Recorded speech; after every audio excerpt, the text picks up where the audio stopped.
Have you ever felt like something was deeply wrong, yet convinced yourself it was normal? Have you ever justified someone's behavior just because you cared about them or feared being alone?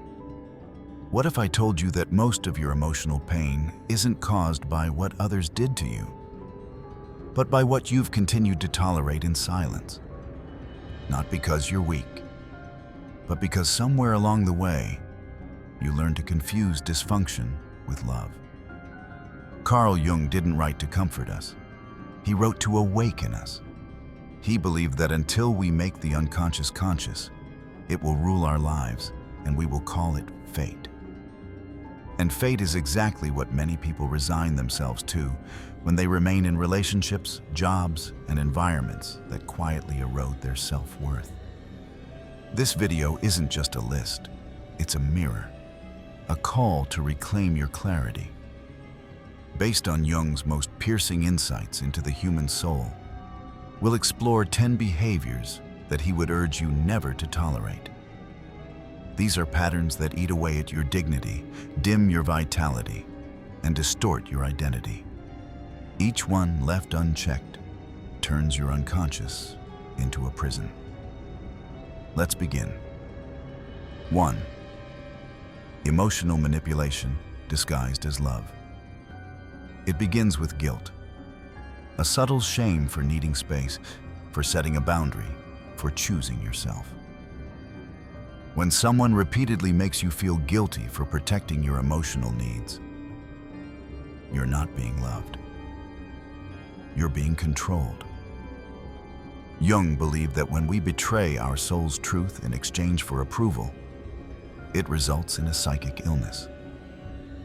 Love should never require the death of your authenticity. The more you tolerate emotional manipulation, the more you lose access to your inner compass. You stop recognizing your own needs as valid. This isn't care, it's control wearing a mask. 2. Contempt masquerading as honesty. "I'm just being honest" is often the weapon of someone trying to cut you under the guise of truth. But truth without compassion is just cruelty. Jung insisted that the human psyche requires nourishment, not corrosion. Contempt erodes us from the inside. Over time, sarcasm, mockery, and passive aggression begin to feel like the language of love. You confuse being torn down with being seen. But real connection never leaves you feeling smaller. 3. Control framed as protection. Sometimes the people who say they care for you are the ones clipping your wings. They call it protection. But what they're really protecting is their own fear of losing control. Jung saw the desire to dominate as a shadow impulse. Control, even when sweetened with concern, suffocates. Love expands you. It doesn't reduce your freedom. When someone dictates your choices, isolates you, or micromanages your life in the name of love, it's not love. It's fear acting like it's love. And the cost? Your autonomy, your aliveness. 4. Gaslighting, a psychological hijack. Gaslighting is more than lying. It's a systemic assault on your reality. It leaves you doubting your own memory, emotions, and instincts. Jung warned that if we don't know what's real within us, someone else will decide for us. Gaslighting replaces your truth with theirs. You start to believe that you're too sensitive, too dramatic, too irrational. But you're not. You're being manipulated. Gaslighting isn't love. It's domination through distortion. Dismissal of your inner world. Your dreams, your passions, your pain. What happens when these are routinely mocked, ignored, or dismissed? Jung said individuation, the journey to becoming whole, requires the integration of our inner world. If your voice, art, or purpose is constantly belittled, what you're experiencing isn't support. It's spiritual suffocation. You start silencing yourself before others get the chance. Your soul cannot thrive in a home where it's unwelcome. 6. A chronic lack of empathy. Empathy is the bridge between souls, and without it, no real connection can exist. If someone consistently invalidates your feelings, overlooks your struggles, or turns your pain into an inconvenience, you're not being loved. You're being depleted. A relationship without empathy becomes a place of silent endurance, not mutual growth. You're not needy for wanting to feel seen. You're human. 7. Repeated betrayals dressed in apologies. Apologies without change are manipulation.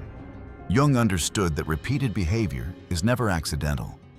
If someone continues to betray your trust and then says sorry without making different choices, they're not remorseful. They're managing you. Every cycle of betrayal chips away at your boundaries, until eventually you confuse endurance with love. But love without respect is just trauma in disguise. 8. Selfishness framed as independence. There's a difference between being self-sufficient and being emotionally unavailable. When someone uses their independence as a reason to not show up for you, it's not strength. It's avoidance. Jung would say this is a rejection of interdependence, the dance between autonomy and connection. If you're the only one reaching out, initiating, or showing care, you're not in a relationship, you're in a performance. Real love doesn't fear mutual responsibility. 9. Sarcasm as a weapon. Humor is not always harmless. Passive-aggressive jokes, constant teasing, and belittling disguised as wit, it's emotional erosion. Jung taught that what's unspoken becomes projected. Sarcasm often masks resentment. It becomes a way to express hostility while pretending it's all in good fun. You begin to doubt your right to dignity, and that's the most dangerous joke of all. 10. Emotional withdrawal as punishment, silent treatments. Ignored messages, icy stares. When love becomes a weaponized absence, it's no longer love. It's power play. Jung believed that regression into the shadow happens when we refuse to communicate consciously.